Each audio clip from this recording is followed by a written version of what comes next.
الله وبركاته. بسم الله الرحمن الرحيم. الحمد لله رب العالمين، والصلاة والسلام على أشرف الأنبياء والمرسلين نبينا محمد وعلى آله وصحبه أجمعين. أما بعد، ده كتاب رحيق الأزهار ده شرحي أو ده وضاحت بسلسلة كي ده مبارك مجالسه شبديكي ده الله سبحانه وتعالى ده ذكر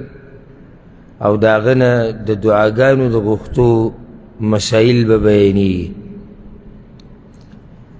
دي سيقدم ده أذكاره مسألة شروع كي او نه اکدم دعاګانې خوی کیږي چې دلته به دا دعا وي، دلته به دا ذکر کې او دلته به دا کې نه. د هغې نه مخکې بعض بنیادي مسایل هغه بیانولی کیږي، که کتابي او که بیان او درسي. نو اخرنی بیان کې یا په تیر شوي درس کې موږ دا خبره ختمه کړې او د الله په توفیق سره د الله د ذکر او د هغه نه د دعاګانو د غوښتو فضایل، یعنې دغه انسان ته څه میلاویږي. څوک چې الله لره ډېر یادوي او د هغه نه دعاګانې ډېرې غواړي، ده ته څه میلاوي، الله ورله څه ورکوي. نو 14 فضایل بیان شوي وه په دې کتاب کې، 14 ذکر کړي دي، منځ کې پکې زیات هم راغلي. نن به انشاءالله یو اهمه مسله ذکر کوو او هغه آداب الدعا، د دعا د غوښتو آداب او طریقه. خو د هغې نه مخکې دې کتاب کې مؤلف چې کله فضایل د ذکر او د دعا ختم کړي دي، نو بیا یې د امام ابن القیم رحمه الله حواله ورکړې ده، وایي چې شیخ الاسلام ابن القیم رحمه الله په الوابل الصیب دا د هغه کتاب دی، وی په دې کې د ذکر ډېرې فایدې ذکر کړي دي چې بعض د هغې نه دا دي. امام ابن القیم رحمه الله په خپل کتاب کې د الله د یادولو فایدې ذکر کړي دي، ډېرې فایدې ذکر کړي دي. یو څو دې کتاب کې را نقل شوي دي په مختصر ډول، صرف د ترغیب دپاره او د تیزی ورکولو دپاره د فایدې ذکر شوي دي. اولنۍ فایده دا ذکر کړې ده، وی د ذکر په وجه الله د انسان نه راضي کیږي، او دا د ټول نه لوی هدف او مقصد دی د هر قسمه بندگی چې موږ ته یې کوو. موږ چې هر قسمه عبادت کوو، که هغه د الله یادول دي، که هغه دعاګانې غوښتې دي، که هغه عبادات دي نور، یعنې څه چې موږ ته کوو د دې دپاره کوو چې الله زموږ نه راضي شي. الا یو ریاکار سړی د هغه جدا مسله ده چې زما څوک صفت وکړي یا یو کسب دنیا ګټي په دین باندې، هغه بیا بله خبره ده. خو نور د عامو مؤمنانو مطلب د الله د بندګۍ هغه څه چې الله رانه راضي شي. نو کله چې ته الله یادې، تا نه الله راضي کېږي. یو څومره لویه فایده ده پکې ده، الله تا نه راضي کېږي. دویمه فایده ده ذکر کړې ده، وی د ذکر په زړه کې خوشحالي پیدا کوي، مطلب یره ورسره ختمیږي. یعنی څوک چې الله ډېر یادوي د ده زړه خوشحالی او زړه مطمئن او په سکون سره. یو دې کې خو ذره برابر شک نشته، ذره برابر شک په دې خبره کې نشتی چې د الله په یادولو سره زړه خوشحالی او په نه یادولو سره دا زړه چې دی دا بد بدي. او الله په قرآن کې وایي الا بذکر الله تطمئن القلوب. الله وی خبردار خبر شي چې زما په یادولو سره زړونه مطمئن کړي. نو کله به ته یو سړی ویني او داسې ډېر دي چې دی به ښه دینداري، غریب فقیر ملنګ سړی وي، مسلې به هم ډېري، بیماریانې به ورته او د دنیا په دې جاخو کې به د انخته د هغې سره د زړه خوشحالي چې ورسره میلاو شي هر وخت د الله شکر د ده په ژبه هر وخت دی د الله نه راځي هر ټیم دی د الله شکر ادا کوي که بې سخته راشي صبر کوي دا هر څه د دې د راسه کوي چې دی الله یادوي ګوره دا خبره بار بار ما کړې ده بیا د کومه غوږو ته کولو که په دیندارۍ سره لازم نه ده چې تا به الله د باچایي په تخت باندې کښېنوي د دې بعضو دا مطلب دی او دا د الله بندګي کول په یو دنیوي لالچ باندې دي چې یعنې ځکه توبه وباسم او زه دینداره شم الله به په دنیا کې څه راکوي دی اولنی سوالي که دنیا کې ده مطلب صحیح دنیا کې به څه راکوي یعنې پیسې به ډېرېږي او که نه دا قرضې به ختمیږي او که نه دا دنیا به زما پراخه کیږي او که نه دې دپاره که دینداري کوې نو بیا دغه څه دینداري ده تا له څوک دا ګرنټي خو نه درکوي او که دا ګرنټي چاته میلاوېدی په دیندارۍ نو د پیغمبر صلی الله علیه وسلم حال ته وګوره که اصحابه کرام ښه د فقر او د غریبۍ ژوند یې تېر کړی او لږ پکې و چې هغه مالدار نو دې ته نه وایي دا یاده کوي دا خبره چې دا خوشحالي یوازې دې ته نه وایي چې ته دې مالدار یې او د زړه اطمینان دې ته نه وایي چې ته دې مالدار یې راشي زه راته دومره مالدار وښیم کروڑپتي لکپتي زما سره خو رابطې کېږي که نه په الله دې ته قسم خورم چې ښه غټ غټ خلک ما سره رابطې کوي څه چل وکړو او بس ژوند هم تنګ دی او لنډ دی او زړه م خولې له راغلی دی نو چې ستا زړه خولې له راغلی دی نو بل به څه وي خو تپوس الله سره دې حالات څنګه دي رابطه د الله سره څنګه ده هغوی یو بس یې او الحمدلله یو کله ناکله لمونځ کوو ده دقه یې وجه ده چې ستا زړه خوشحاله نه دی هغه غریب فقیر ملنګ په خپله ملنګۍ کې خوشحاله دی ځکه چې د الله سره رابطه مضبوطه دا زړه خو د الله په لاس کې دی الله یې درله خوشحالوي الله یې درله خفه کوي ته هغه الله راضي که ستا د زړه خوشحالوي او ځکه الله قرآن کې څه وایي ومن اعرض عن ذکري فإن له معیشة ضنکا الله وایي څوک چې زما د ذکر نه مخ واړوي که نه زه به له ژوند ورکړم خو تنګ ژوند به له ورکړم الله وایي ژوند په دې نه خوشحالېږي چې ستا دې بچي ډېري او یا ستا دې مال ډېري یا کور دې غټي نه نه څومره ټینشنونه چې دې مالدارو ته دي د هغې تپوس مه کوه او که په دنیا سړی خوشحالېده د انګریزان زموږ نه په دنیا کې مخکې دي هلته روزانه خودکشیانې کېږي بلکې اوس باقاعده یو مشین یې جوړ کړی دی د خودکشۍ دپاره هلته باقاعده دا یو قانون شتي چې ته ورشي او ته دا ووایې چې ځان مړ کوم تاله به اجازت درکړي باقاعده کپسول دوايانې جوړې شوي دي چې څوک خودکشي کوي دا دې وخوري اخر څه چل دی ټکنالوجي دوی سره ډېره ده عیش عشرت دوی ډېر کوي بیا هم دا حال دی وجه دا دی چې هلته د الله دین ورسره نشته او پرون بل ورځ مې یو ویډیو کته یو کس راته راولېږله یو انګریز دی سپین ګیری چې بس یعنې تقریبا داسې اویا او خواوشا کې دی او د ده نه بچي تنګ دي ساتلی نه شي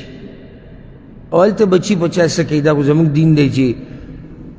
د پلار په رضا کې د الله رضا ده او د مور د خپو لاندې جنت دی او د ترور ځان له مقام دی د تره ځان له دی د خور ځان له رور ځان له د ښځې ځان له اوچت مقام دی نو د لوڼو ځان له اوچت مقام دی او ښایسته دین دی هلته دا قیسې نشتې ښځه ده که د ده سره ده او که د بل سره ده او که خاوند د دې سره ده او که د بلې سره دی اکثر پکې د یعنې هغه یو پیر یو خبر چلیدو یو فوټبالي یادو مشهور انګریز فوټبالي وی هغه حالانکه بچي یو زوی شتي هغه زوی د شپو که د 7 کالو د اوس یې واده وکړو واده یې کله وکړو چې بچی د شپو کالو د دې نه مخکې څه روانه وه د دې نه مخکې مینه محبت و دا 7 کاله مینه محبت و اوس واده وشو دا زناورو ژوند دی نو دا ته د واده نه مخکې دا څه قیسه روانه و دې ته ته څه او دا وروسته بیا ولې خبره بدله شوه نو هلته دغه ژوند دی دا سړی بوډا سپین ګیری بچي دې تنګ شوي دي ساتي نه ځان سره بلکې بچي تې تلي دي نو دی تنګ شوی دی نو دی راغلی دی او ځان وجني نو کومه اداره کې چې وله زهر ورکوي هغه ورته وایي چې ته ښه په هوش او حواس کې دا خبره کوې چې زه ځان ختموم یا زه په هوش او حواس کې ما په خپله ویډیو کت او تا ته دا پته شتي چې ته به اوس د دې ګیلاس نه چې تا دا ګوټ وکړو نو ته به لږ څه بعد مري هغه ما ته دا پته شتي او ښه په ارام په کرسۍ کېناستو کوم چې د هغه ملګري ورسره راغلي وو د هغوی نه یې رخصتي واخیسته او د سترګو نه یې اوښکې روانې او بیا هغه ګیلاس یې وڅکو چې هغې کې زهر و داسې پسې بیا یو خواږه صحیح پسې وخوړو لږ څه طبیعت یې خراب شو بس یو 2-3 منټه کې ساعت یې ووتو اوس دا یو معاشره ده ولې ځکه چې هلته د الله دین نشته د هغوی سره راشي زموږ په معاشره کې الا د هغه بېدینه بچي راته نه یم هغه بېدینه بچی چې به دی هلته هغه هم په دې چې دین ورسره نشتي بیا خبره دین لراله یعنې چې د دیندارۍ خاوني او د سړیتوب نو هغه مور پلار په سر ګرځي دا ژوند چې څومره لنډ تنګ کېږي که نه زموږ ده نو الله په قرآن کې هم دا خبره ذکر کړې ده په تاسو چې کوم مصیبت راځي که نه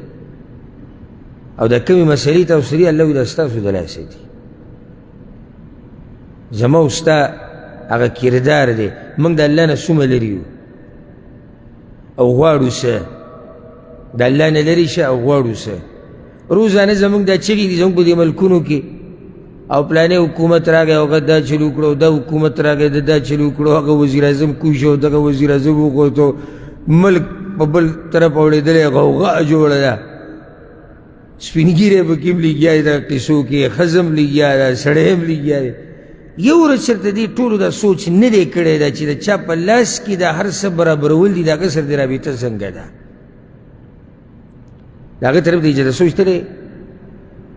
د چا په لاس کې چې د حالات برابرول دي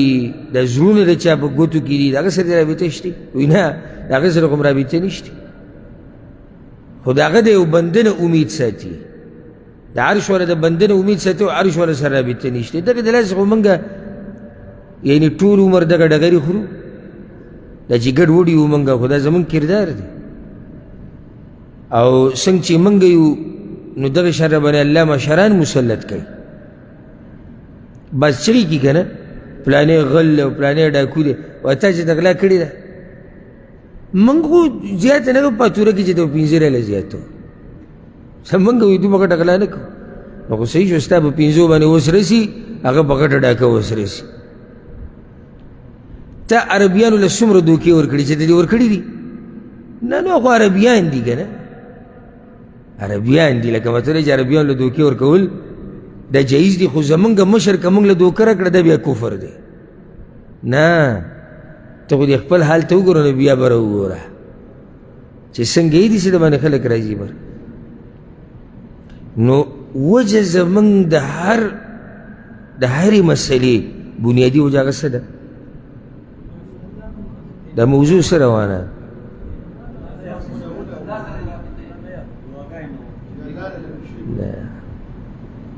د کتاب موضوع ذکر د الله نه موږ لري یو د الله د یادولو نه موږ لري یو دغه غټه مسله ده که چېرته موږ الله یاد ساتلی نو زموږ زړه به خوشحاله وي زموږ ژوند به خوشحاله وي درېیمه فایدې ذکر کړې ده وایي ذکر د انسان زړه او بدن مضبوطوي معنی ده چې بدن څنګه مضبوطېږي برکت پکې الله اچوي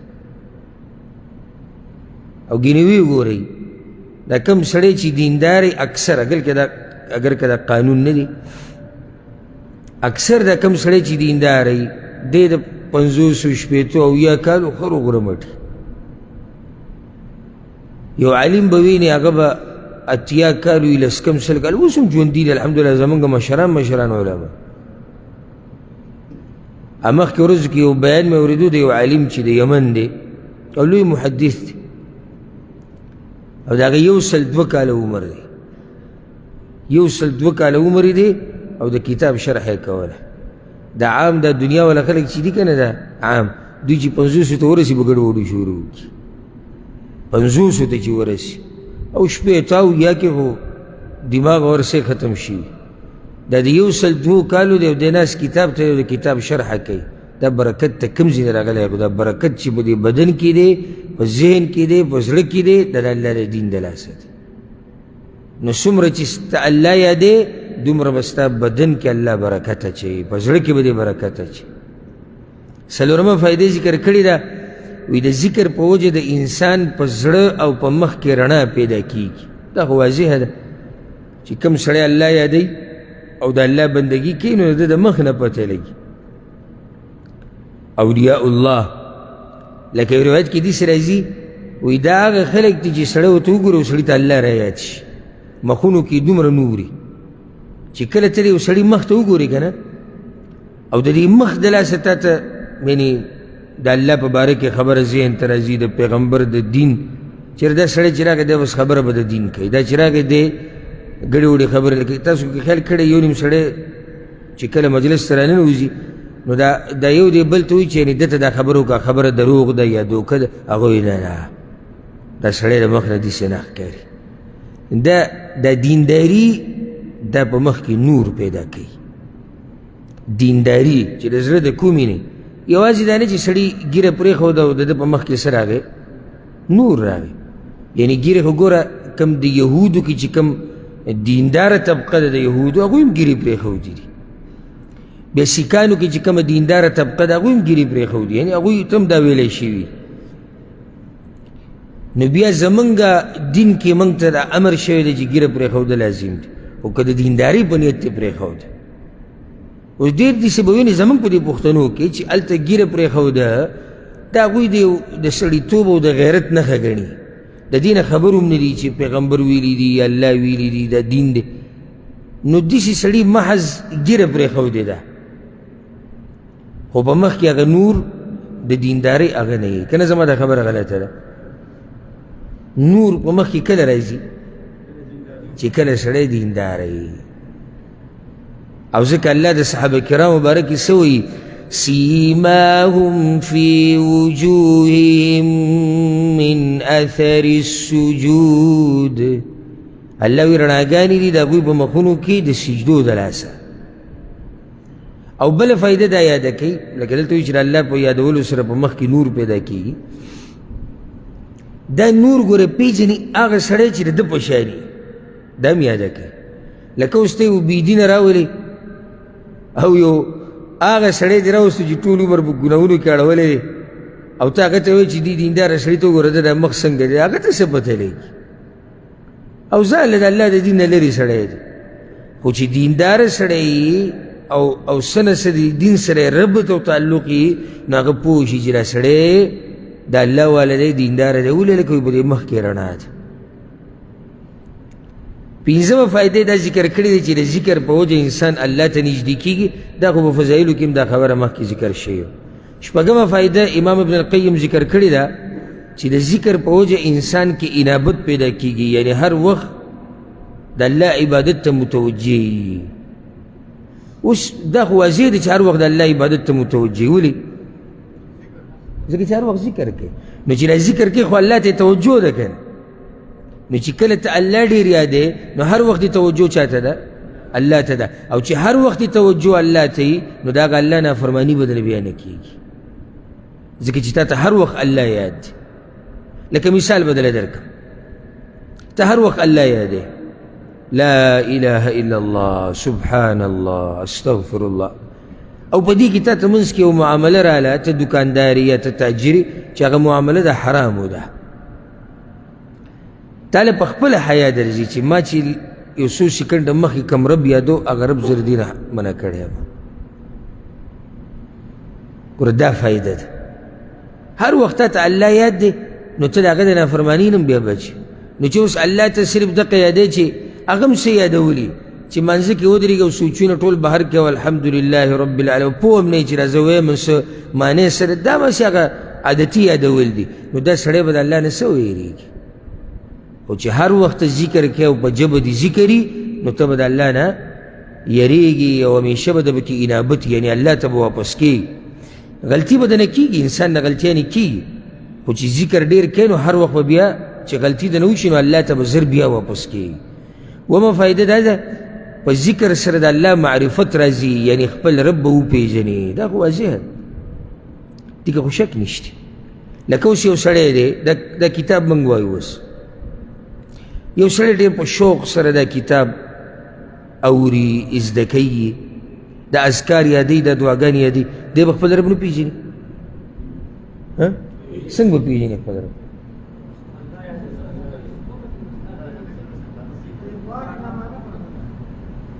دعا کې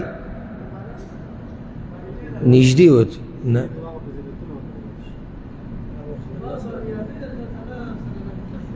اخو ربط خو شو، دي که خو شک نشته، د الله سره خو رابطه شوه،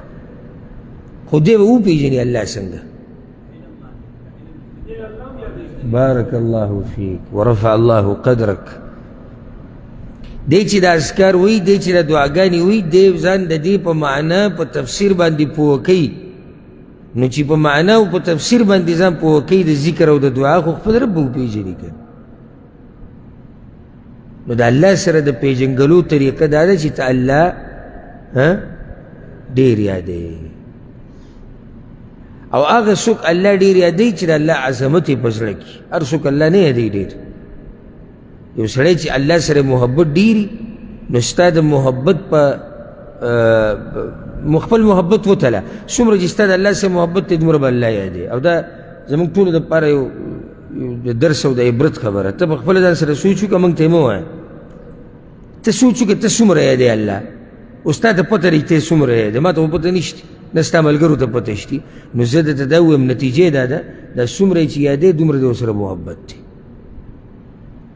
دا څومره یې چې یادوې دومره د ورسره محبت دی. څوک ډېر څوک لږ. اتمه فایده دا ذکر کړې ده، وی په ذکر باندې د انسان زړه ژوندی. بیا وایي چې یعنی ذکر د زړه دپاره داسې دی لکه د مهي دپاره چې اوبه دي. دا فایده موږ ذکر کړې وه تېر شوي درس کې، او موږ شیخ الاسلام ابن تیمیه رحمه الله دا خبره ذکر کړې وه. وی ذکر د زړه دپاره داسې دی لکه څنګه چې د مهي دپاره اوبه دي، چې د اوبو نه د مهی راوویستو دا مهی مړ کېږي. دقه شان چې ذکر دې بند کو د الله او د الله یادول دې پرېښودو نو دا زړه به دې څه شي، دا به مړ شي. دا خو د تجربې خبره ده، او زه خپل ځاني دا خبره کوم، تاسو به ښه خلک یې انشاءالله او دینداري کې به زمانه تکړه. خو زه خپله دا خبره کوم چې کله هم زما یعنی په عباداتو کې او په دې درسونو کې، بیانونو کې، کتابونو په مطالعه کې او دې کې څه کمی راشي نو زه ایمان کې کمی محسوسوم.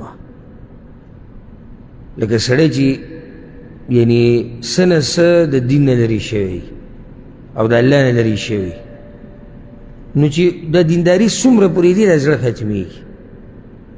دا زړه باندې تور داغ لګي. حدیث کې راځي چې کله سړی ګناه وکړي نو په دې زړه باندې یو تور ټکی ولګي داغ. پیغمبر صلی الله علیه وسلم وایي که دا سړی دین ته واپس شو بیا نو هغه داغ ول الله صفا کړي، او که دې پاتې شو په دې باندې نو دا داغ ډېرېږي تر دې چې د ټول زړه راونیسي. نو بیا د دې زړه مثال داسې شي لکه تا چې یو ګیلاس الټه ایښودی، لاندې ویښ دې ول اوچت کړی او بره سر دې ول راکوز کړی، د دې زړه هم داسې شي. نو دې څه مطلب دی چې زړه یې داسې شي؟ وایي چې زړه یې داسې شي پیغمبر صلی الله علیه وسلم وایي ښه کار ورته بد ښکاري او بد ورته ښه ښکاري. نو دا سړی د الله په توفیق سره راواپس کېدی شي، دې کې شک نه شي چې الله چاله توفیق ورکړي، خو ډېر په مشکله راواپس کېدی شي. ځکه یېرېده په کار دي په ځان باندې، او څه نه څه ځان د دې دین سره تړلی وساتئ. لکه ما ته نن ماښام یو کس دغه کوردی مولا چې دغه دمونه ممونه چې اچوي، موږ خلکو ته چغې راول نه وو چې هلکه دا ټوله ډرامه ده، ګیم دی، مه کوئ. بس موږ باندې رد کړې. په ورځو کې بعضو په ما باندې رد کړو. مولیانو یو مولا کلیپ مې اورېدلی و زما باره کې، وایي ده چې دغه مولا صاحب باندې بیان کړی دی دا کوردی مولا چې دی، نو وایي د دوی نه کم مولا پاتې شوی دی. زموږ دا ذمهواري ده چې موږ بدتیان او بیدینه دا خلکو ته په ګوته کو چې وایي دا سړی دنه ځان لرې ساتي که به دې څوک خفه کېږي او که خوشحالي. نو نن راته یو ملګري میسیج وکړو د هغه تصویران یې راولېږل چې تللی دی جرمن ته او ږیره یې خریلې ده او پینټ شرټ یې اچولي ده خپل صحیح لارې ته اوس راوړېدلی. اگر که دی و په دې لار باندې خو صرف د خلکو دوکه کولو لپاره یې ږیره پرېښودې. بیا وضاحت ته ورکړې د هغه په خپله صفحه باندې چې دا ما باندې کینسر بیماري راغلې او د هغې دپاره د ږیره لرې کول لازم و. او عجیبه کینسر دی چې صرف ږیره لرې کول لازم و، لکه د سر ویښته پاتې دي، برید صحیح دي، روزي صحیح دي، د سترګو باڼه صحیح دي، د نور بدن ویښته برابر دي، خو صرف دا ناشنا بیماري ده چې څه لرې کول لازم و؟ ږیره لرې کول لازم و. لکه دا دی ابلو زه دلته را چاپ ته تللی وم ویښته مې وړه کول، نه ویښته وړه کول ما چې استاد یو تپوس نه ونه کوم وکړه ما ستاسو نه دا قینچیانې اکثر خطا کېږي. ما ته ووایي څنګه؟ نو ما ډېر خلک ولیدو لکه چا ږیره وړه کړي یې خریلي وي د استاذ نه بلیډ کته راغی او یا قینچي را وښودلې. ما دا تاسو اهتمام ولې نه کوئ؟ ما ته وی شیخ صاحب زما مجال څه دی، مجال چې یو سړي دې ما ته نه ویلي او زما قینچي دې کته راځي. زه خو اول د سړي نه دا تپوس کوم ږیره پرېږده په سر کې دې تپوس کوم چې سر کې ته کوم ډیزاین کول غواړې، د هغې نه اخوا زه نه ځمه چې راته ووایي چې دا خطونه به لږ لږ الې به دلته موږ لګېږو ورو ورو چې دا شی رانه خراب نه شي. او د ده زه ږیرې ته کوشو دا څنګه قینچي ده چې کته لاړه. نو بیا دا بانېږي قینچي کته شوه، بعض وایي اوده ومه اوده ومه ووایي استاذ بلیډ راکړو. موږ چې ته کیرو والله که د چا بجالي چې صرف دا قینچي خو لیدل تاسې وکړسئ، صرف کړس خو لیدل ته وکړي هغه شي چې کړسئ چې موږ ورته څه وایو. او د دې ځوان نه ږیره پوره والې ده او دی اوده پروت و. ایرهو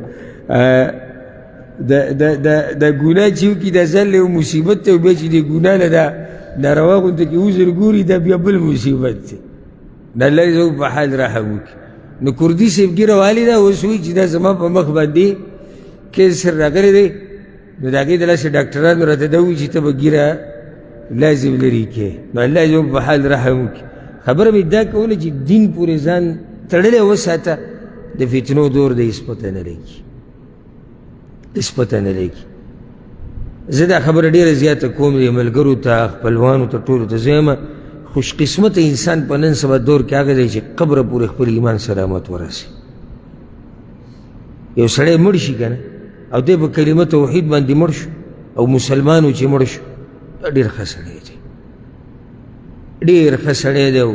امید دی چې الله به یې وبخي چې په دې دور کې د خپل ایمان قبر ته ورسو. نو ذکر د الله چې دې پرېښودو او د الله نه څومره لرې شوې نو زړه به دې څه شي؟ زړه به دې مړ شي. او چې زړه دې مړ شو خو د الله د دین نه لرې شو. نو الله دې زموږ د زړونه نه مړه کوي او الله دې زموږ د زړونه ژوندي ساتي د هغه په یادولو سره. ښه وایي د ذکر په وجه د انسان د زړه نه زنګ لرې کېږي. دا خو ما مخکې ذکر کړه چې د ګناه سره په زړه باندې څه ولګي؟ داغ ولګي. دغه داغ چې ډېر شي ټول زړه راګیر کړي نو دا زړه څه شي؟ زنګ شي. ناقه خبره ده چې کله ته الله یاد کړي دا زنګ به ترې لرې شي. وایي د ذکر په وجه د انسان نه ګناهونه ریجېږي. دا خبره هم ښه واضحه ده، مخکې بیان شوې ده. د ذکر په وجه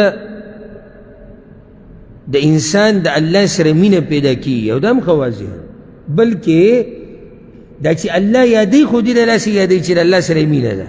که نه. لکه اوس ته لګیې سهار ماښام الله یادوي، هسې یادوي مینه دې د الله سره که نه، محبت چې دی ورسره ځکه یې یادوي. لکه یو سړی سهار ماښام خپله ښځه یادوي، هسې لږ یادوي، مین دی پرې، یا بچي یا پلار یا مور یا ریال ډالر روپۍ یادوي خو محبت یې دی ورسره. ولله المثل الاعلی. نو چې اوس یو بنده په خپل رب باندې میني نو هغه هم بیا سهار ماښام خپل رب یادوي. ښه 12مه فایده وي د ذکر په وجه د انسان په زړه کې د الله عظمت ډېرېږي. او دا خبره خو واضحه ده، ته الله ولې یادې؟ نه مینه خبره خو شو زړه کې ستا په زړه کې دغه الله لوی پرته ده نو ځکه خو یادې که نو څومره چې یادې د لوی د الله ستا په زړه کې ډېرېږي څومره چې یادې د ډېرېږي لکه قرآن والا ګوره د قرآن تلاوت چې څومره کې د الله سره به د محبت هغه ډېرېږي لکه اوس ګوره موږ په دې روجې کې تفسیر د دوره وکړه که خیال هم کړی او کوم ملګري چې همیشه پکې ناست وو چې څومره به د قرآن د مخونه وړېدو په دې درس کې په دې بیان کې په دوره کې دومره به د الله سره محبت ډېرېدو که نه هغه خبرې به په سړي دومره خوږې لګېدې سړی به ورو ورو ورننوتو ورو ورو ورننوتو هغه محبت ډېرېدو دا نه چې کمي کېدی نه چې لرې کم شي نو دغه شان چې ته الله څومره یادې نو د الله لوی او عظمت ستا په زړه کې دا ډېرېږي د الله سمه فایدې ذکر کړي او د ذکر په وجه د انسان نه شیطان تښتي او ذلیله کېږي دا واضحه ده شیطان ته الله قرآن کې دا خبره ذکر کړې د هغه مبارک کې قل اعوذ برب الناس ملک الناس اله الناس من شر الوسواس الخناس خناس پټېدونکی ته وایي نو چې کله ته الله یاد کړي دی پټېږي او دې باره کې انشاءالله اذکار را روان دي که دا کتاب موږ پوره کړو الله ماله ژوند راکړو او تاسو ما سره ناست وئ نو ناشنا اذکار او دعاګانې هغه به تاسو واورئ او یادې به کوئ او په دې کې انشاءالله اذکار او دعاګانې را روان دي چې کم ذکر دی چې باقي سره شیطان تښتي دا څوارلسمه فایدې ذکر کړي د ذکر په وجه انسان تر و تازه کېږي یعنی تازه یي او مخکې خبره ذکر شو د هغې سره یو قسمه تړلی شوې ده چې په بدن کې څه په بدن کې برکت نو چې بدن کې برکت وي نو دا سړی څه تر و تازه هر وخت چې ورسره ملاویږي د مخې پړقېږي خوشحاله وي تازه وي دا برکت د ذکر د لاسې پنځلسمه فایدې ذکر کړي ده په ذکر سره انسان د منافقت نه بچ کېږي دا واضحه خبره ځکه چې الله د منافقانو مبارکې دا خبره کړې ده ولا یذکرون الله الا قلیلا دوی نه یادوي الله لره مګر ډېر لږ او دا چې ډېر لږ یادوي دا هم د یو فایدې دپاره یادوي چل ول کوي نو چې کوم سړی الله ډېر یادوي نو دا واضحه ده چې دکې منافقت نشته شپاړسمه فایده او دا د کتاب کې اخرنی ذکر شوي ده اگر که امام ابن القیم په خپل کتاب کې ډېرې فایدې راوړي دي هغه دا ده چې د ذکر په وجه انسان د غیبت د چغلخورۍ د دروغو او د فضول خبرو نه بچ کېږي دا هم ښه واضحه خبره که نه لکه چې کله ستا ژبه د الله په ذکر لمدی نو د غیبت ټیم پکې د چغلخورۍ ټیم شتي د فضول خبرو ټیم شتي د دروغو ټیم شتي نشته تاسو دا ټیم تا سره هله د دې هر څه پیدا شو چې کله تا د الله بندګي نه کوله لکه زه پهله یو مثال درکړم د شپې یو سړی راپاسي سهار مانځه نه مخکې او دې تهجد کوي دا د ده طریقه دا کیدی نشي او بیا ویم او دریم پرې بیا ویم دا کیدی نشي چې دی دې ټوله شپه فیسبوک ته کښېني که نه کیدی شي ولې نشي کښېناستی فیسبوک ته نه اصره ټیم نشته د الله په عبادت کې مصروفه دی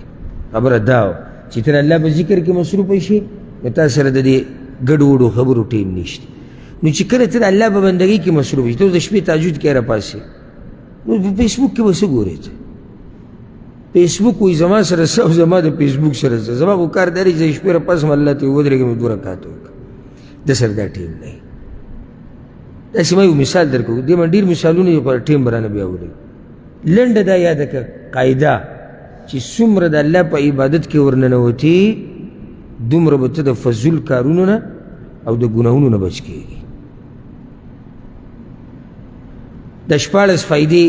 د کتاب کې را نقل کړي دي بیا دلته یو تنبیه ذکر کړی دی وی تنبیه لکه دا خبره یاده کړه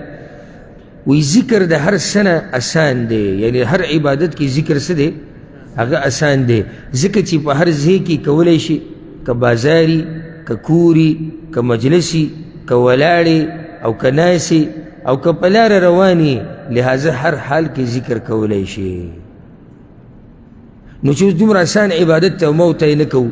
نو دا زموږ بدبختي نه ده لکه اوس ګورې یو خاص عبادت سړی ذکر کړي لکه عمره هر ځای کې کېږي هر وخت کی ته به ځې حرم ته او احرام باد شي او سفر دی او یو شی او بل شی، بیا زکات والا، بیا رمضان روجی والا، بیا د نفلی روجی چې کمی دي، هر یو عبادت شي. و دې ذکر ته ګوره، یو ټیم شتي چې ذکر منه دی، یو ټیم شتي چې ته یې نشي کولی، خو لکه په ژبه سبحان الله ویل دي، داسې وزن یې شتي؟ څه وزن ته اوچتې؟ نه،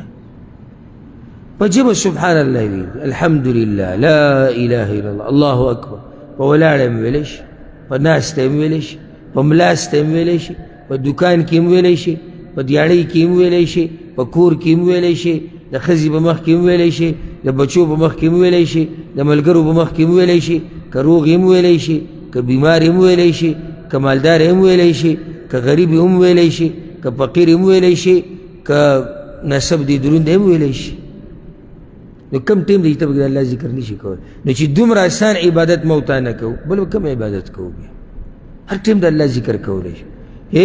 او چې دا ژبه دي بلکل کار پرېږدي که نه، لکه یو سړی دی په داسې بیمارۍ کې پروت دی چې ژبه بلکل نه خوځېږي، نو د په زړه باندې الله یادولی شي. دومره اسانه عبادت دی، په زړه سره خو د الله ذکر کولی شي. الله دې موږ له دې عبادت کولو توفیق راکړي. دې نه بعد عنوان یې راوړی دی آداب الدعا. دا باب، دا عنوان آداب الدعا، د دعا آداب. او آداب جمع د ادب ده. او لنډه خبره به دا وکړو چې بعض علماو دا تعریف کړی، ډېر ښایسته تعریف ته وي. ادب هر هغه صفت ته وایي چې هغه ښه صفت په انسان کې، هر ښه صفت ته ادب ویلی کېږي. نو زموږ دا شریعت ګوره دومره خوندور شریعت دی او دومره شامل او کامل دی چې موږ یې داسې نه یو پرېښودي، بلکې موږ ته د هر څه ادب ښوولی دی. ادب د الله سره، ادب د الله سره موږ ته ښوولی که نه دی؟ بلکل یې ښوولی. ادب د مخلوق سره دی موږ ته ښوولی. نو بیا مخلوق ټول یو شان نه دی. ادب د مور پلار سره، ادب د ښځې سره، ادب د بچي سره، ادب د عالم سره، ادب د سپینګیري سره دی موږ ته ښوولی. نو بیا صرف دا نه ده، آداب د عباداتو یې موږ ته ښوولي دي. د روجې عبادات، د اودسماتي د روجې آداب، د اودسماتي آداب، د دعا د غوښتو آداب، د الله د یادولو آداب، او داسې پسې بیا داسې خوندور دین دی. او چې دا دین د پکې راغی که نه، نو تا نه یو با ادبه انسان جوړ شو. ادب په دین کې میلاویږي سړي ته. یعنې ډېر تعلیم یافته به تا لیدلي وي، او که ته دې ټیم کې ته انکار کوې نو هسې نور په ګوته پټې. ډېر تعلیم یافته چې هغه دومره تعلیم کړی چې انګریزانو ملک ته بس تللی، او هغه د ادب او د سړیتوب نوم شیز نه نه خبر، که نه داسې نه ده؟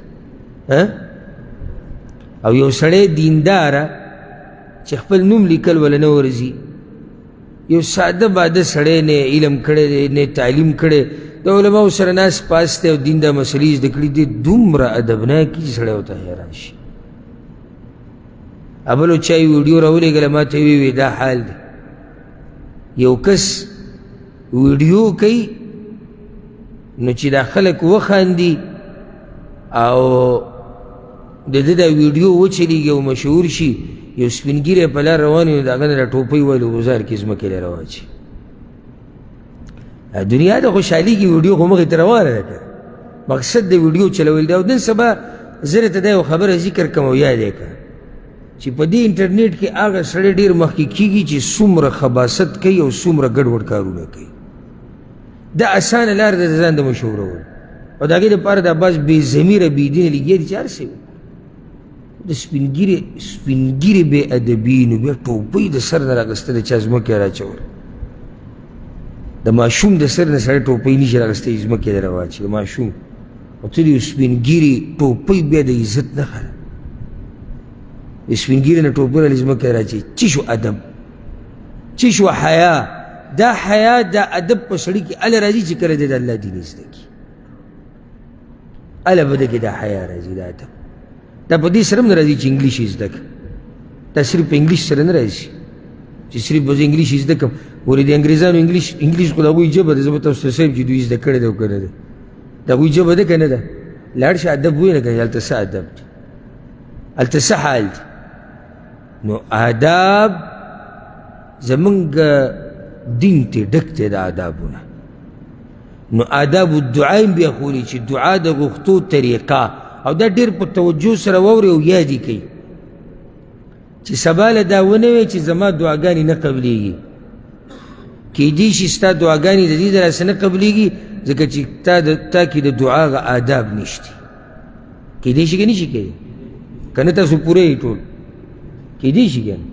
کیدای شي ستا د دعاګانې په دې نه قبلیږي ځکه چې ستا د دعا د غوښتو د طریقه غلطه ده نو دا اهمه نقطه د دعا په موضوع کې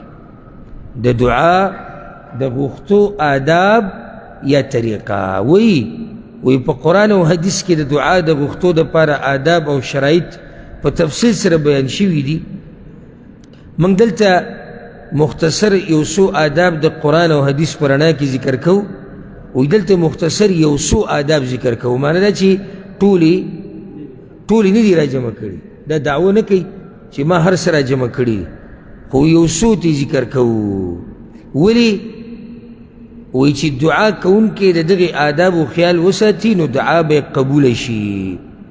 نو بیا یې لیکلي دي مخکې ورسره بین القوسین بریکټ په منځ کې انشاء الله تعالی ځکه چې دا یقیني ته چاته نشي ویلی چې ستا دعا به قبوله شي الله ته حالات معلوم دي نو ځکه ورسره ویوي انشاء الله وی ستا دعاګانې به قبولې شي که الله وغواړي اولنی ادب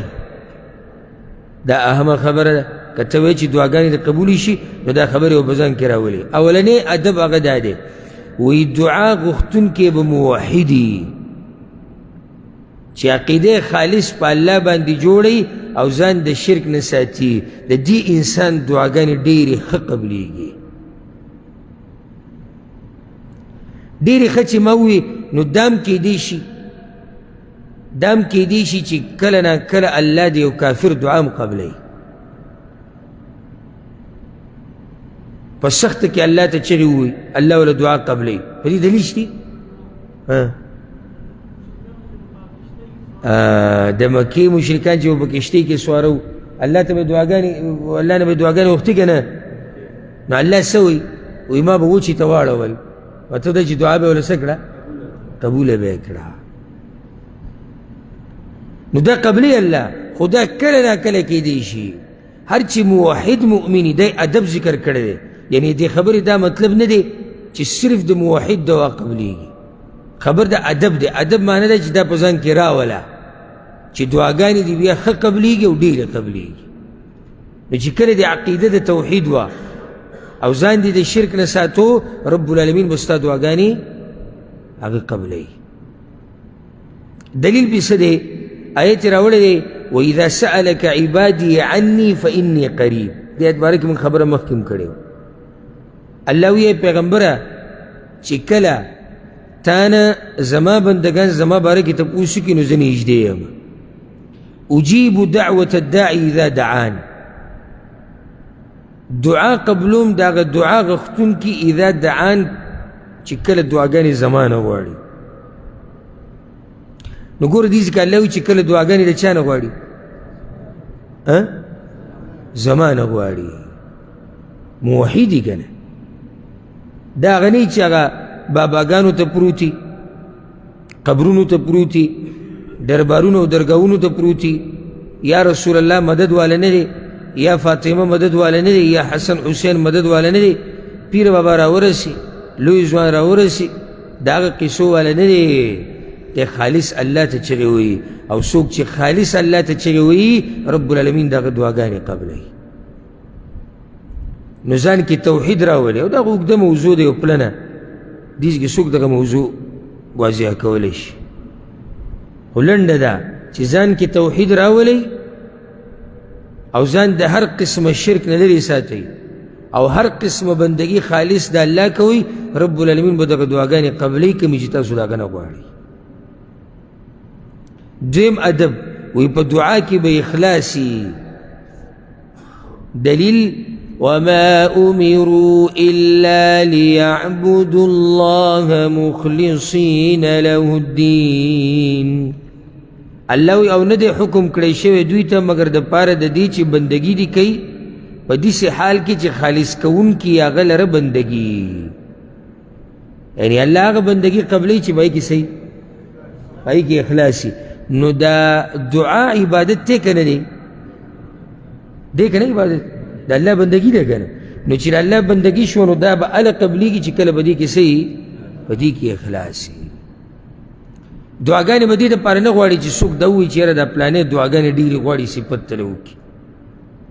یا د یو نیم ذکر او اذکار نه کوي، ذکر او اذکار سره هېڅ کار نه، خو چې کله څوک ویني چې یاره پلانې مې خواږي الله استغفر الله تسبونه به کړسا جوړ وباسي. او ځکه موږ څه وایو چې د تسبیح بغیر ضرورت دی استعمال نه دی پکار، او بلکې ډېرو محققین او علماو دې ته بدعت ویلی. یو نقصان په تسبیحو کې دا دی چې دې سره چې د انسان مخلص نه وي که نه او دینداري برابر مضبوطه نه وي، دې سره په سړي کې ریاکاري هم راځي که نه؟ ځکه چې دا تا سره ولاړ یو کړسه کړسه کړسه کړسه، نو اوس ډېرو خلکو ډېر ویم لږ نه ویم ډېرو خلکو اوس د دې نه د دیندارۍ یو نښه جوړه کړه، یعنی دینداره هغه دی چې د هغه په لاس کې څه دي؟ تسبیح دي. او هغه چې یقینا دینداره دی خو تسبیح نه استعمالوي، په دې ګوتو ذکر کوي د پیغمبر په طریقه، هغه ته دینداره څوک نه وایي. دا نقصان راووتو د تسبیح. او چې کله موږ خبره وکړو چې یاره دا کار ناروا دی، یا مړه وایي دوی پرېښودو څه هر شی ناروا او بدعت، نو نقصان ته وګوره که هر کار چې پیغمبر صلی الله علیه وسلم نه یې کړی ته څه له کوې پرېږده، هغه به ګوتو ذکر کړی ته کوه. الا اوس یو سړی بوډا دی یا یو سړی ذهني کمزوره دی، زه په حساب کې ګډوډ کېږم، صحیح د تسبیح استعمالوي دغه مشین استعمال، خو چې هغې ته ضرورت ګوتې ته به دا مشین پروت وي، نن سبا دا به یو دغه راوتی دغه ګوتې ته مشین اچولی یو چې تا سره میلاو شي وي دا ګوته به یې داسې نیولي، که مجلس کې ناست وي دا ګوته دا مشین به یې داسې اخوي، نو ټولو ته ښکاره شو چې یاره سړی په لګیا دی په څه کې په ذکر کې. نو دا اوس کیدی شي او کیدی شي کې خبره ده، کیدی شي او کیدی شي چې کیدی شي مخلصي او کیدی شي د خلکو ته ښي، خو هغه سړی چې په ګوتو باندې ځان له ذکر کوي هر وخت لګیایي، نو دې خو چاته ښیي نه، په لاره روان دی لاس یې ځوړند دی او لګیا دی الله اکبر الله اکبر سبحان الله سبحان، چاته پته هم نه لګي، ځان له یو مجلس کې ناست دی غلی ورته کې لګیا. زه دا نه یم چې تسبیح والا ټول ریاکار دي، ما تاسو ووایي چې کیدی شي او کیدی شي، خو نقصان ته وګوره که. نو هغه دعاګانې او هغه اذکار الله قبلوي چې هغې کې صحیح هغې کې اخلاصي خالص د الله دپاره. بعض راشي زموږ دعاګانې قبولې نه شوې که نه، نو کیدی شي دا بیماري پکې دا دعاګانې به دا به چاته خو بعضې اوس داسې چل وکړي لکه ته جومات ته ورننوتې او دی ناست دی دعا ته اراده هم نه وه، یا و خو ختمولی خو چې ته یې ولیدو یو لاس یې ښه اوچت کړو داسې خیبره او ورسره داسې خوځولي هم شروع کړو، څه چل دی لکه چې دا فلانې مې ویني، لکه ته دعا څه ته وایي د الله نه غوښتو ته ته د الله نه غواړې که د نه غواړې؟ ځکه حتی الوسع کوشش پکار دی. زه د دې خبرې ګوره انتهایي خلاف یم چې یو عبادت پټېدی شي او سړی راښکاره کوي. ها بعضو ځایونو کې هغه سړي دپاره عبادت راښکاره کول جایز وي اگر که هغې پټولی شي چې کله دی د خلکو دپاره نمونه او قدوه او دې دپاره کوي چې د خلکو ته رایاد شي، دا به یې صحیح. خو نور عام اوقاتو کې یو عبادت پټېدی شي، لکه جمعې سره مونځ دا پټېږي، سبا له تا کور کې مونځ شروع کړی چې زه ریاکاري نه ځان ساتم ځکه جومات ته نه راځم، نه دغه بیا ریاکاري ده. ځکه په سلفو کې یو عالم پسې یو کس راغی جومات ته نه راتو، نه هغه ورته وویل جومات ته نه راځي، بیانونه نه راځي، علم نه یې زده کې، اخر ستا قیسه څه ده؟ نو هغه ورته وویل یریږم د ریاکارۍ نه. نو هغه ورته وایي ریاکاري کې خو ته واقع شوی ناشنا جواب یې ورکړو وایي ریاکاري کې خو ته پروت یې هغه ورته وایي څنګه زه خو د ریاکاري نه بچ کېږم نو ته چې دا نه راځي او خلک تپوس کوي چې دی ولې نه راځي ویلی کېږي دی چې دی د ریاکاري نه ځان پټوي نو خو ځان دې مشهور نه کړو سبحان الله دې جواب ته وګورو یعنی ته د ریاکارۍ نه پټېدې په څه کې واقع شو ریاکارۍ کې واقع شو نو بعض عبادت خدای شي ته پټولی نه شي خو چې کم پټېږي که نه پټې ساته لکه نفلي روژه شو اوس څه ضرورت دی یو خو یو ځي کې ضرورت راغی یو خبره بله لار نشته تا وو څه ضرورت دی چې خلکو ته ویو ملګري دې خبر کړو یو ته بل ته بس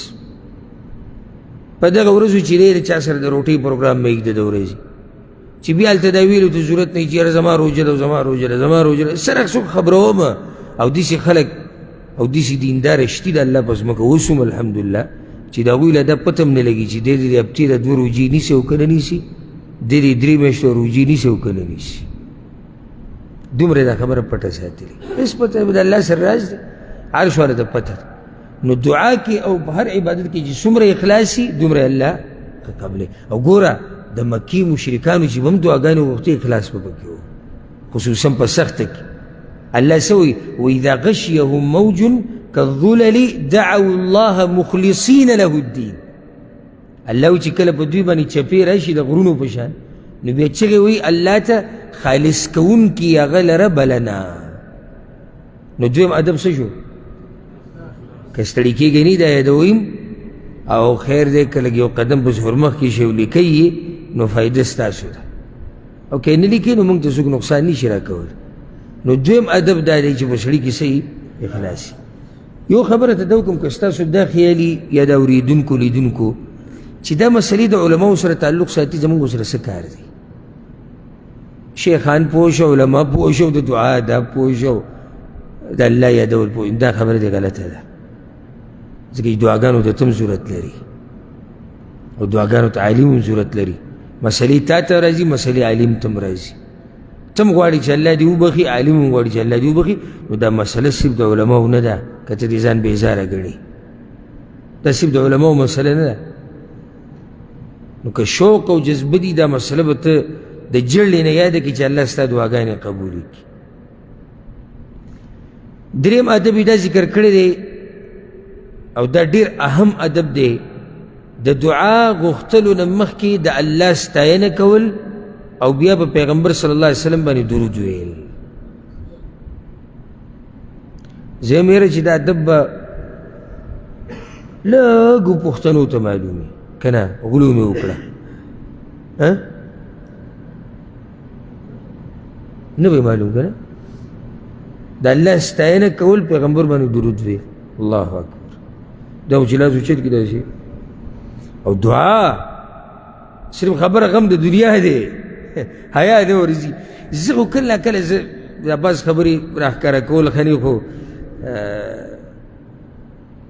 د ترغیب دپاره یعنې زه خپل ځاني چې کله د الله نه دنیوي څه غواړم که نه ورب الکعبه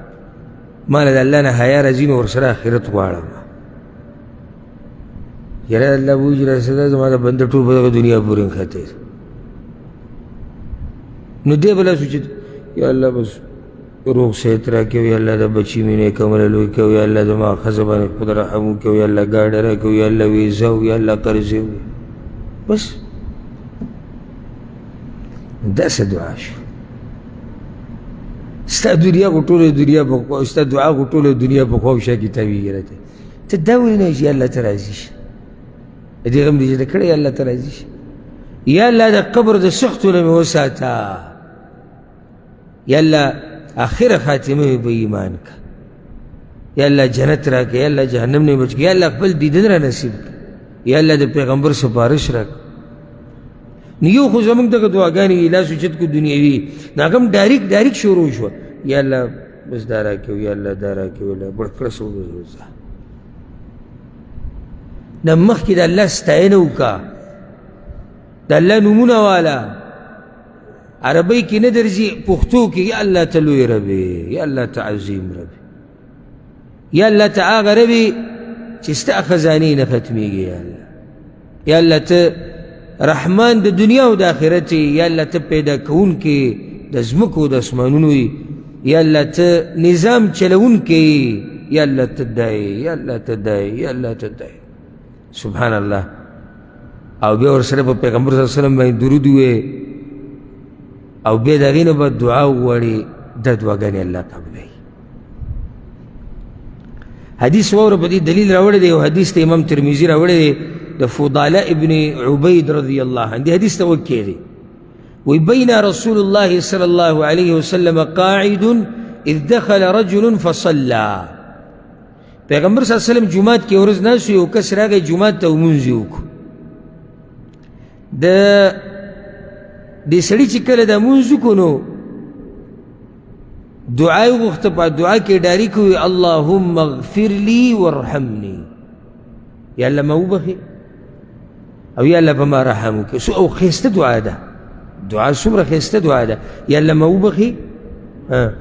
او په ما رحم وکړي. پیغمبر صلی الله علیه وسلم ورته عجلت ایها المصلي،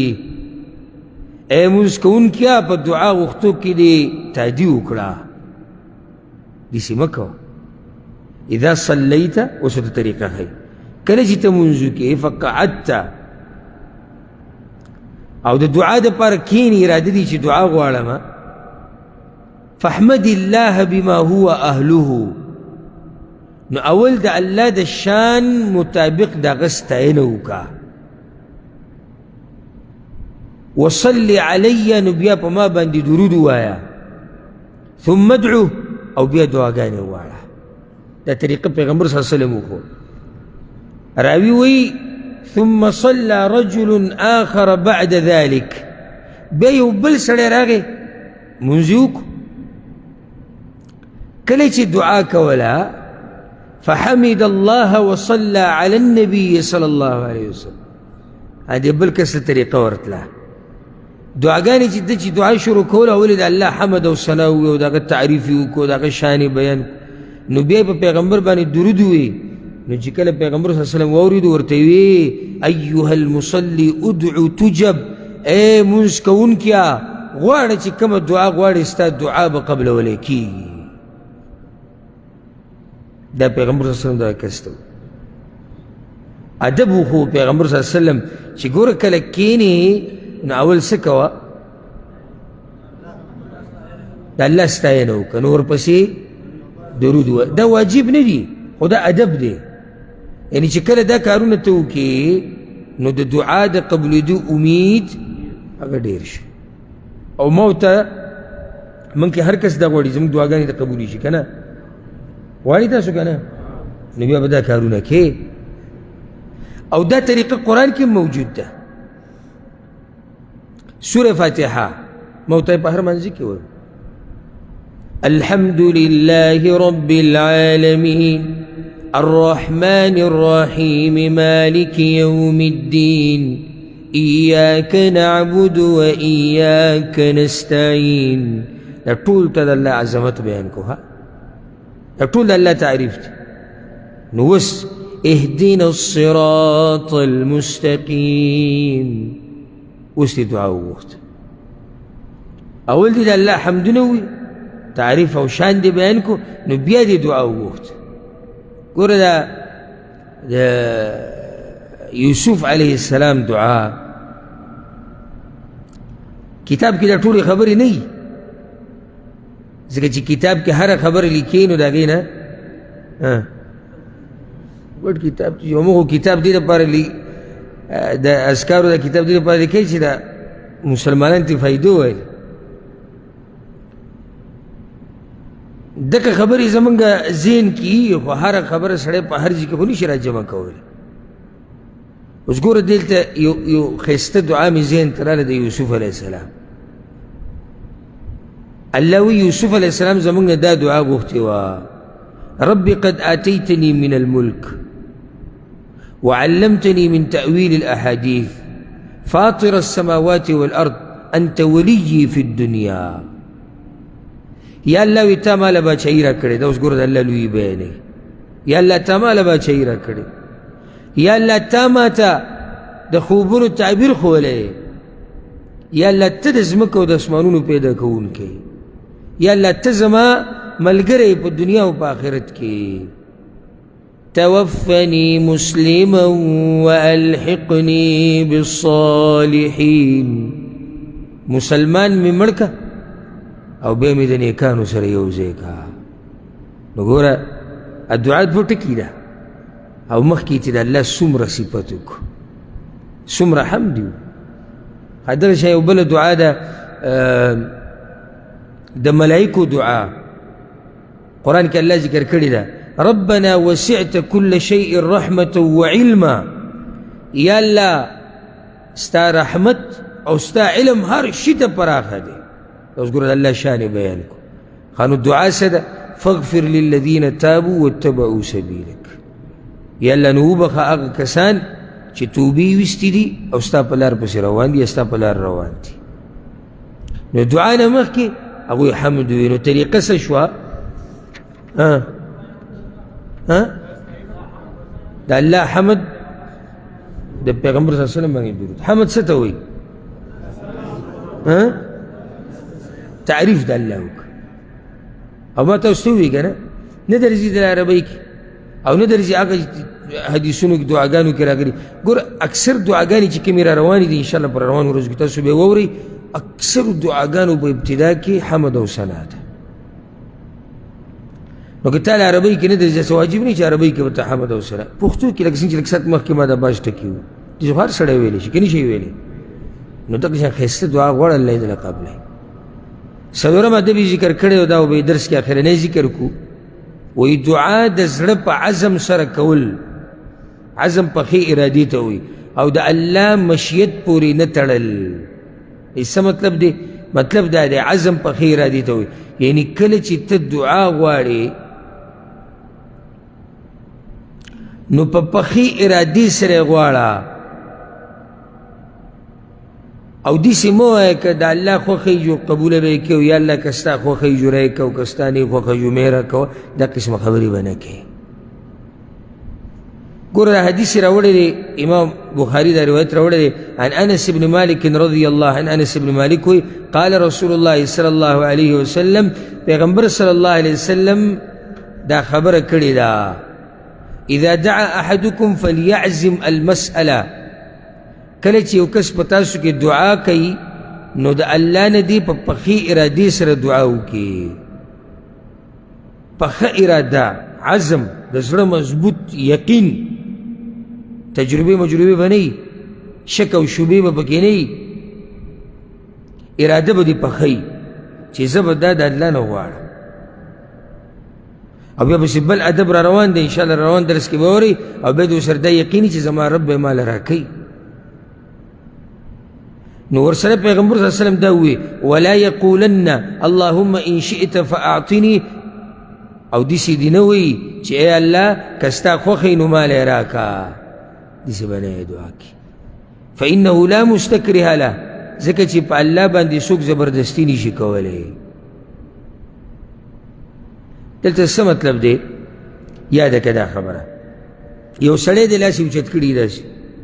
چې یا الله دا بیماری راله ختمه که که ته یې غواړې که ته یې غواړې دا بیماري ختمه کو که نه یې غواړې مې ختمو دې کې نقصان دی اولنی نقصان دی کې دا دی لکه دې چې داسې نازله لګیا دی چې یار لکه دا بیماري مطلب د دا دی چې لکه دا کار الله ته ګران دی که څه ځکه هلته پیغمبر صلی الله علیه وسلم پخې اراده به دي پخې خبرې به کې یا الله که بیماری ختم دا څه ټوغې کې یا الله زما بیماری ختمه که چې ته د الله نه غواړې چې ختمه که والله ختمول غواړي نو څوک داسې شتي چې په الله باندې زور راولي چې مې ختموه پیغمبر په الله خو څوک زور نشي کولی نو ته ولې دا خبرې کوې چې یا الله که ته غواړې او یا الله که نه یې غواړې بله خبره لوی نقصان دی کې یو قسمه لویم پرته ده او موږ چې کله انسانانو سره مخامخ شو خصوصا هغه سړی چې کم دي محترم او درون سړی حیاناک نو ډېر کم چېرته په انسان خدمت ورچوي ځکه چې حیا وله ورځي او که ور وایي چې نو ډېر دا خبره تاوي راته وایي که تاسو وغواړئ او که تاسو وغواړئ خیر نه وي که نه ولې دی دا په مخه وي که تاسو وغواړئ که تاسو نه نه نه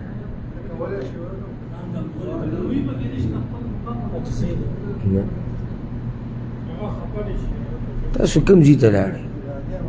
چې دا ادب دی بیا خو الله سره هم ادب شو زیمه دا درون سړی چې دا عادت دا نه دی چې د انسانانو نه څه وغواړي که چېرته ضرورت راشي نو خبر هم داسې کوي چې بهجي که ستاسو خوښه شي او که طاقت هم وي او که یعنې دې ټیم کې منځ کې ورته دا هم اورئ چې ګوره ته زما په شان انسان یې چې ګوره تا ته ضرورت نه لرم خو دلته صرف دا مسله را پېښه شوه بس اوس پوه شوئ نو الله ته هم ته دي شوی دې کې اوس سړی د الله شي یا الله بس دغه قرضې زموږ ختمې که ته یې غواړې دا خو ته یو قسمه لکه د الله نه چې ځان بېزاره ګڼې ځان زورور ګڼې نه موږ الله ته ضرورت لرو و یا الله زما قرضې ختمې کا ستا نه علاوه یا الله زما بل څوک قرضې ختمولی نه شي یا الله ما روغ که ستا نه علاوه ما بل څوک نه شي روغولی نو ته چې یا الله که روغول مې غواړې نو بل څوک به دې روغ کي بل څوک دې شته چې هغه پسې ځي نقصان دی کې دا دی ځکه عنوان یې دلته راوړی چې دعا د الله په مشیت پورې مه تړه مشیت دې ته وایي که ته غواړې الله خو هر کار کولی شي ته ورته صرف ووایه اوس یې دله قبلۍ نه قبلۍ دا کار د چا دی دا د الله دی خو نور الله هر کار کولی شي که نه نو دې ته به څه ضرورت دی چې که ته وغواړې او که ته یې نه غواړې نو دا یو ادب دی په دې باندې به اکتفا وکړو څلور ادب ذکر شو انشاءالله را روان درس کې به د پنځم نه شروع کوو الله سبحانه وتعالی دې موږ پوه کړي په قرآن او په حدیث باندې هذا والله اعلم وصلى الله وسلم على نبينا محمد وعلى آله وصحبه أجمعين.